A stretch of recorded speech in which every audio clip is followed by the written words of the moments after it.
राजा अकबर और मकड़ी का जाल।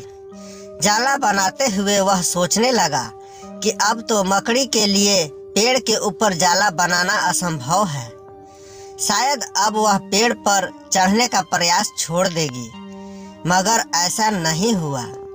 मकड़ी पुनः उठी और पेड़ पर चढ़ने लगी। इस बार वह नहीं गिरी और ऊपर पहुंचकर जाले का निर्माण पूर्ण कर लिया। नमस्कार दोस्तों, हमारे इस YouTube चैनल में आपका स्वागत है। एक समय की बात है, मुगल शासक में अकबर नाम का राजा राज करता था। उसके राज्य में खुशहाली और शांति थी। प्रजा उसका बहुत सम्मान करती थी। एक बार पड़ोसी राजा ने मुगल शासक पर आक्रमण कर दिया। दोनों राज्यों के मध्य घमासान युद्ध हुआ। उस युद्ध में राजा अकबर की पराजय हुई और मुगल शासक पर पड़ोसी का कब्जा हो गया। राजा अकबर किसी भी तरह अपना राज्य वापस प्राप्त करना चाहता था।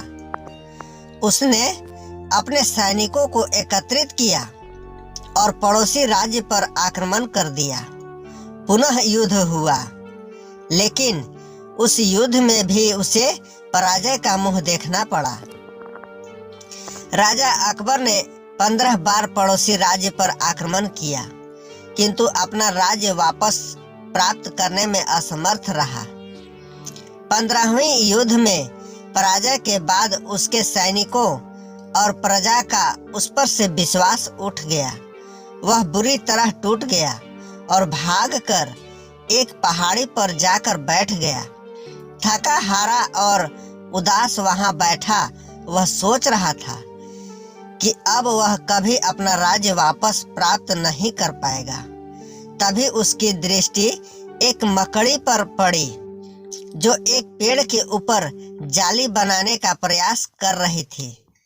वह पेड़ के तने से चढ़कर ऊपर पहुंचती और जाली बनाने का प्रयास करती, लेकिन गिर पड़ती।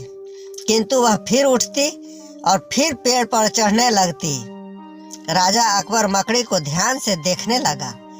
20 बार मकड़ी गिर चुकी थी, कभी पेड़ पर चढ़ते हुए तो कभी ऊपर जाला बनाते हुए।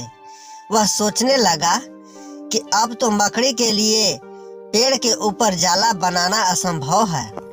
शायद अब वह पेड़ पर चढ़ने का प्रयास छोड़ देगी, मगर ऐसा नहीं हुआ। मकड़ी पुनः उठी और पेड़ पर चढ़ने लगी। इस बार वह नहीं गिरी और ऊपर पहुंचकर जाले का निर्माण पूर्ण कर लिया। यह देखकर राजा अकबर चिल्ला उठा, मुझे तो मात्र 15 बार असफलता का सामना करना पड़ा है, अभी तो 6 अवसर शेष है। वह उठा और अपने सैनिकों को फिर से एकत्रित किया।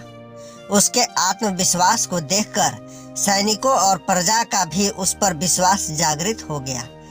इस बार राजा अकबर पड़ोसी राज्य से इस तरह लड़ा कि पड़ोसी राज्य को मुंह की खानी पड़ी। सीख मित्रों, इस कहानी से हमें सीख मिलती है कि किसी कार्य में 1 या 2 बार असफल हो जाने पर हमें निराश होकर प्रयास करना नहीं छोड़ना देना चाहिए। प्रयास करना छोड़ देना ही वास्तविक असफलता है। निरंतर प्रयास से कठिन लक्ष्य भी प्राप्त किया जा सकता है। इसलिए हार माने बिना लक्ष्य प्राप्ति के लिए डटे रहें। मित्रों, कहानी अगर आपको पसंद आई है तो लाइक, सब्सक्राइब और इसे शेयर जरूर करें। कमेंट करके हमें भी बताएं। पूरा वीडियो देखने के लिए आप सभी को बहुत बहुत धन्यवाद।